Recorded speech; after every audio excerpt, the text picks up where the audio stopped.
நேர்மையான விவசாயி, ஏமாற்ற நினைத்த செல்வந்தர். நீதிபதி கொடுத்த ஒரு புத்திசாலித்தனமான தீர்ப்பின் கதை இது. ஒரு ஊரில் பெரும் செல்வந்தர் ஒருவர் இருந்தார். அவர் மிகவும் கருமி, யாரிடமும் ஒரு காசு கூட கொடுக்க மனமில்லாதவர். ஒருமுறை அவர் தனது விலையுயர்ந்த தங்க மோதிரத்தை தொலைத்துவிட்டார். ஊர் முழுவதும் தண்டோரா போட்டார்.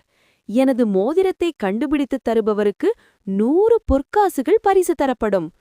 ஒரு ஏழை விவசாயி கஷ்டப்பட்டு தேடி அந்த மோதிரத்தை கண்டுபிடித்தான். நேர்மையாகச் சென்று செல்வந்தரிடம் கொடுத்தான். மோதிரம் கைக்கு வந்ததும் செல்வந்தரின் குணம் மாறியது.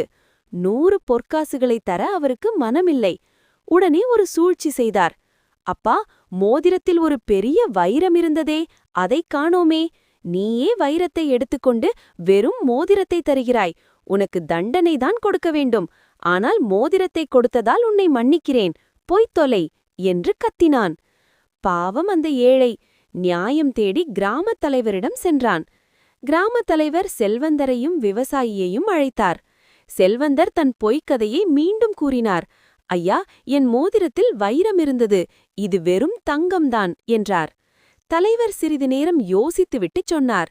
செல்வந்தரே, அப்படியானால் இந்த மோதிரம் உங்களுடையது கிடையாது. ஏனெனில் நீங்கள் சொல்வது போல் இதில் வைரம் இல்லை.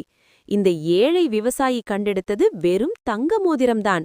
இது தொலைந்த உங்களுடைய வைர மோதிரம் அல்ல. பிறகு விவசாயியை பார்த்து, அப்பா, வைரமே இல்லாத இந்த தங்க மோதிரத்தை சொந்தம் கொண்டாட யாரும் வரவில்லை.